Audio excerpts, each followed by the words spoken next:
reload. It happens a lot with communication. You got to track everything, and really you have to write things down on your cell phone, on a piece of paper, whichever way. Some people use their wrist or their hand actually write with a pen, whatever works. There's so much out there and it moves so fast, you have to be on top of your game on a regular basis. Here are 10 email mistakes to derail your career. One of them, responding when angry. Don't.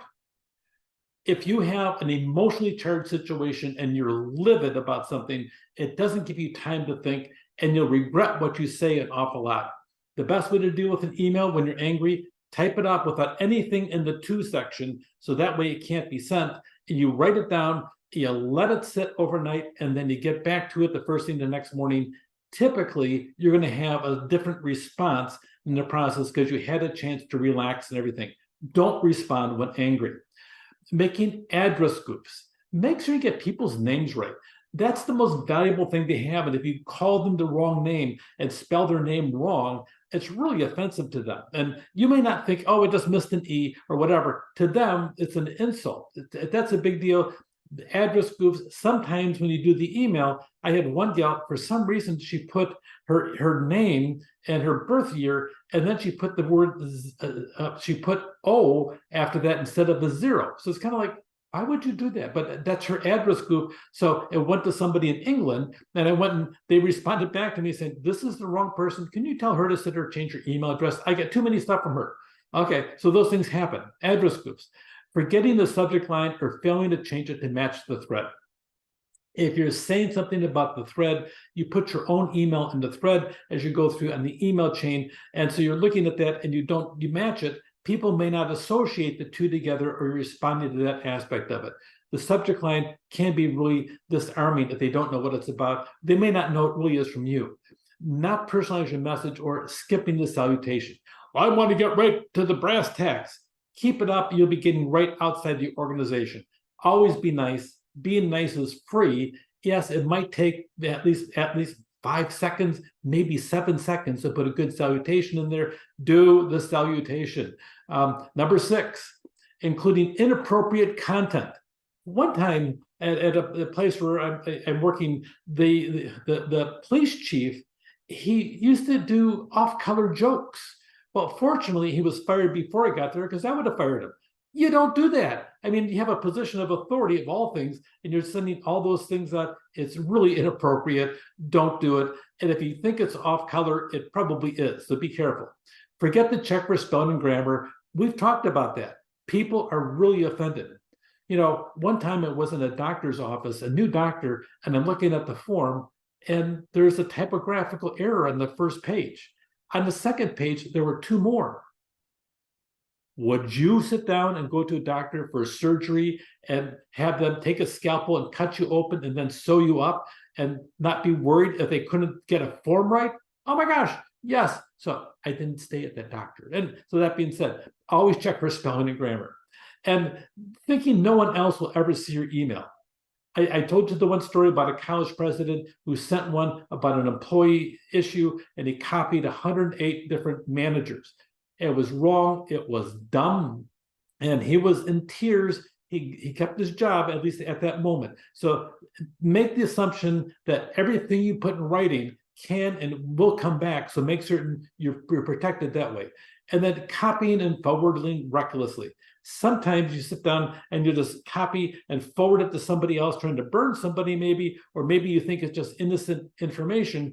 And the problem is, unless you get that person's permission that sent it, they could be deeply offended by that, and there could be repercussions on that. Be careful on that aspect of it. And then 2, completing the 2-line first. Don't hit it, because sometimes, I don't know about you, I've done that and I sent a half-finished email sometimes and I wanted to change something or whatever. Don't fill in the 2 section on the line. Wait till you're all done with the memo. And then expecting an instant response. We all like things to be done now because we're in that time zone and we want to get things done. If you're a high achiever and want to get things done, but don't expect an instant response. Sometimes people don't get to their email. Sometimes they're out to lunch. Sometimes they just don't want to. Sometimes they're on a 10 o'clock and a 2:30 schedule to answer their emails. Don't expect an instant response. Instant messaging, it has 2 or more people using text-based messages. Sometimes it really is very effective. Sometimes now we have AIs responding on behalf of everybody for routine inquiries, and that's nice. I don't know how effective it is. I don't know about you. I've got into arguments with AIs and chatbots, and you know what? Amazingly, they always win. And when I do, they don't care anyway. So life goes on. So when you want to argue with a chatbot, feel free to call one up and tell them what you think about their hairstyle or whatever else you don't like about the chatbot, and see what happens. Text messaging. It's another popular means to sit down there and exchange messages in brief times. You can use an SMS or an RCM service, depending what you want. The rich communication services, they have a lot of advanced features just worthwhile looking at, but they cost money, and really normal commercial texting can almost be just as good. 81% of Americans own smartphones now, dependent for internet access. 97% of all Americans have a phone of some type. So we really do have a massive amount of communication available to us. And the reality is with the smartphones, they can do an awful lot of different things. And who knows what the future will hold that we're going to be adding to them. Online security, legal compliance is a big deal. If you're texting people, that's a problem. We had a guy that he was suspected of having some sexual harassment issues with his secretary. So he walked into human resources, and my director, she sat there and says, "I want to see your cell phone." He sat there and he changed a couple shades of color, and he says, "Why?" She says, "Are you using for college communication?" "Well, yeah, I want to see it." "Why?" "I want to make certain that your messages are appropriate." So he hands it to her, and then he says, "Here, put your code in." And so he actually opens up his phone. She opens it up, and she scrolled through to his text. Now, the reality is, you use your phone for corporate business. The corporate has the right to see what you wrote in there. It can be used against you, so be careful what you write all the time. He was cleared that month. He got caught 3 months later. So, and he was no longer with us. Those things happen. So depends, be careful what you do, and whatever you say, it can and will be used against you, maybe in court, if you ever get that far. So make certain you're cautious in the whole process. Benefits of instant messaging, real time. Everybody uses it. We want to do things to rock and roll as fast as we possibly can. We can make decisions quickly. A lot of communication for dispersed coworkers, even across the planet, and you can have a lot of good customer engagement. Texting, all the good things on texting. Real-time communication with colleagues. The enterprise grade really instantly connect to dispersed coworkers across planet Earth. Voice calls are substituted with quiet and discreet messaging, which can be so much better. And a lot of the phone tag is eliminated because of all the downtime associated with it. You have a lot of messaging. You can locate each other even when out of the office. You have super access, especially when they're not in the workplace, but they're working from home. Productivity grows because users receive answers quickly, but there's some downtimes here. There's distractions to the telephone. You're constantly looking. If you turn down the volume, okay, you still have the aspect of, are you watching it? People will watch their dark screen to see if anything comes in. There could be leaks of privileged information when you use a normal system. So it really is a problem. If somebody's texting somebody, they might slip. The legal liability by the time you're done can be enormous. Phishing, viruses, malware, IM spam, called SPIM. You have those kind of aspects. When you ever are involved in a lawsuit, okay, it is pretty common that lawyers will ask for documents that are subject to discovery, and their officers of the court, they have a legal right to demand that. One time we had a deal where we went through and we had a contract for a software program. We awarded the contract to somebody else. And so this one company, they said they wanted to see if they were going to sue us, and because the contract was over $250,000. So by the time it was all done, it cost us $23,000 to hire a consultant to come in, retrieve all the information, and turn it into this company. And they never did anything with it. It really was just a pain. But sometimes companies do that. But your cell phone can be subject to discovery. Do you want some unfriendly attorney going through your cell phone because you're using it for corporate business? That's a problem.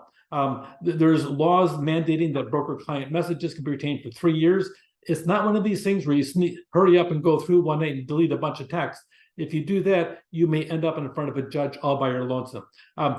Sometimes there's inappropriate uses for bullying and sexting. Those things just shouldn't exist, but sometimes people do that, and then are foolish enough at sitting on their cell phone or somebody else's cell phone, which is actually a little bit worse. So make certain comply with policies. If it's in writing out there, if there's an ethics issue or guideline, code of conduct, don't disclose sensitive financial things on a text. You think people would know that, but some people blab and they don't think about it. If you don't think about it, somebody else will, or maybe the person that replaces you in your job.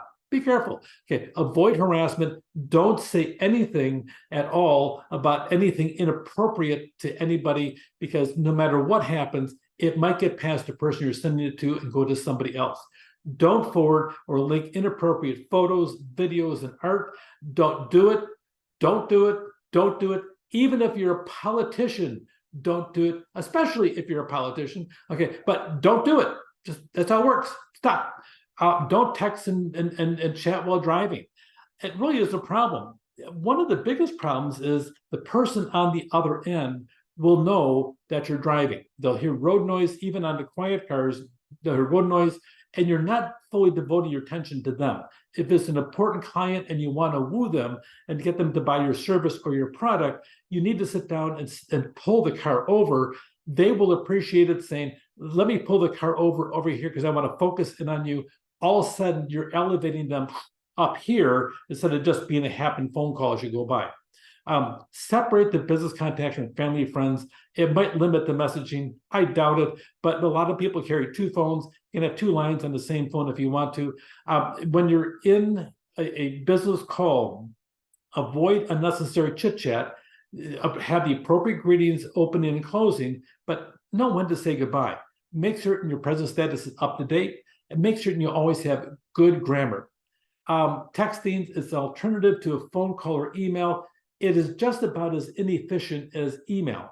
It's a little bit better in the aspect of conveying things. You have emojis on it, but the reality is good for quick, routine messages, and make certain you follow different guidelines that are appropriate for your organization. Slack is a big, big tool out there right now, and if you haven't used it, it really is good and working in a group. It's outperforming a lot of different giants out there and being used by them. 10 million daily users.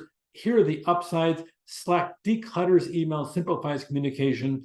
It really does have a good area, like a chat area on it, and increases camaraderie, but it also has private channels that you can get into, and that really is helpful. You can switch between the two of them.